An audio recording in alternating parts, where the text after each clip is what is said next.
Hello, my name is Ken, and I want to welcome you back to Deep Waters. This podcast is brought to you by Applied Strengths Ministry, where we believe working together on our strengths is the effect of working out the will and calling of God in our lives. The title of this message is, What in the Ark is in it for me? What? A scriptureless message? Nope. I just decided to talk. But if you are familiar with the Bible, you will see that this message is loaded with them. The Ark journey, from the perspective of what happened from the natural sense, that is, what was it doing when the earth was filling up with water, had to provide many moments of excitement. No doubt as the earth was filling up with water over a 40-day period, Noah and his family were so excited that they got to ride the first roller coaster ever invented. The Pirates of the Caribbean had nothing on this journey. So because I am ridiculously visual, I place myself at the scene of the ark as it is being lifted up from the earth and being dragged along the rocks and stones, crashing into trees and mountains and such, coursing through the many obstacles, searching for higher water. And as all of this cajoling is happening, I see Noah sitting in the stewardess chair in the corner of the ark, pondering whether it was a good idea to load up the termites. Bang, boom, earth-shattering adjustments as the ark negotiates the path of God.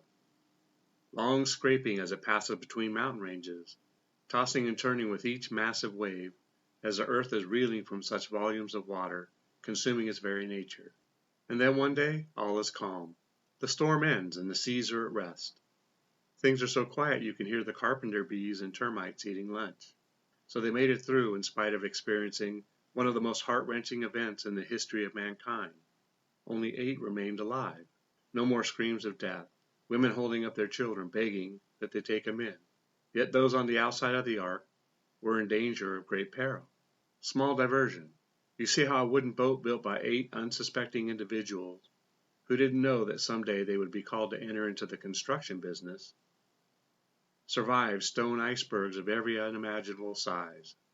But ships made of iron and steel, engineered by men of great intellect, who swore that God could not sink it, met their demise from one floating iceberg. All of the technology and advanced warning, nope, all of the human intellect you can muster, won't save you from a life-ending storm if you are outside of God's will. Depend on doctors, on military might, yes, depend on earth-shattering bombs, and unending financial resources, on new medical discoveries, and inventive, life-easing products. The root problem doesn't and hasn't changed since they loaded into the ark.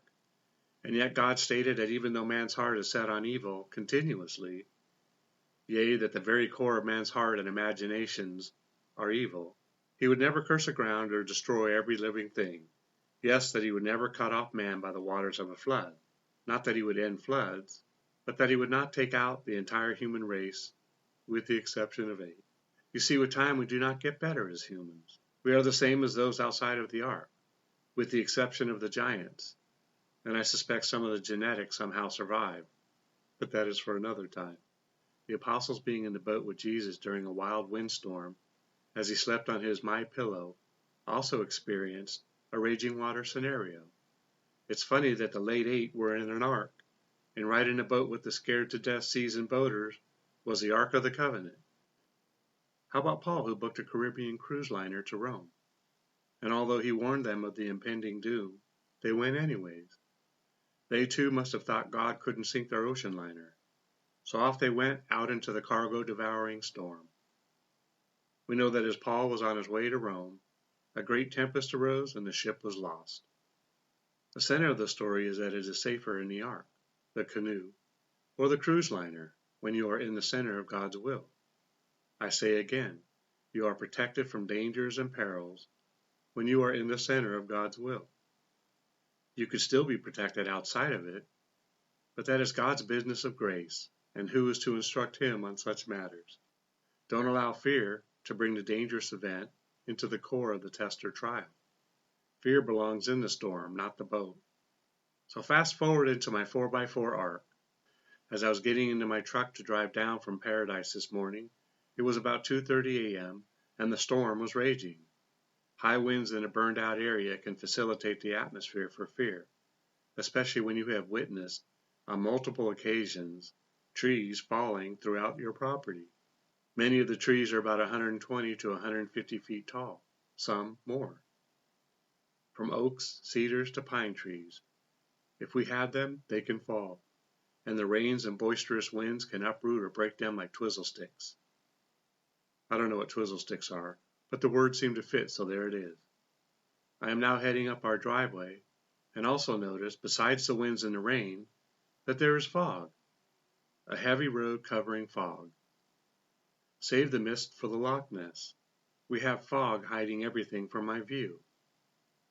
As I creep onto the main road, I say to myself, wow, the fog is thick. And so as I'm turning on the Billy Road, the fog turns into white paper. Or at least it has the same effect as if someone pasted a piece of white paper on my windshield. So in traversing this mammoth cloud, I brillianted up and stopped in the road so I could video the paper to prove it was paper. Given the time, I wasn't too worried that anyone would run up on me. But sometimes one should be concerned about his own actions and not the action of others. As I'm 15 miles an hour-ing down the road, watching the road through my phone as I record history, the road simply disappears. Nope, we are not now departing into some sort of God moment where I was taken out of my car and got to sit at the table of Jesus and feast on his presence. The road just disappeared. No lines, no road, no markers. The fire ate all of those, and no mailboxes to guide me along the way. I eventually caught vision again, finding myself on the other side of the road, which again is okay given the proximity of the hands on the clock. So as I'm drifting down the skyway, I get this image of Peter and the guys in the boat on the Sea of Galilee, and thought I should pray. So I did, and immediately I got this thought that perhaps I should, instead of asking the fog to part like the Red Sea, ask God that he would give me the faith and grace to go through in spite of the condition. So I immediately recalled the email and asked God to lead me in the situation, and that I would trust him to get me through. I'm typing this message, so as you might imagine, I made it to work and thought, wow, this would make a great message for those who keep asking God to remove the situation from their lives. Perhaps it is an opportunity to ask God to walk you through the valley of the shadow of death. Your situation is just but a shadow, and may present you an opportunity to believe God has you no matter what. Well, that's it for today. Remember, it's not what you find wrong or disagree with regarding these messages, but what you can take away from it. Together we can do more to impact the kingdom than if we work alone. Let's flip the script and kill, steal, and destroy the works of the enemy, and create space for the light of life to shine through into people's lives. Plant a seed and click on the like and subscribe button. Let's build this ministry together. Thanks, and see you next time in Deep Waters.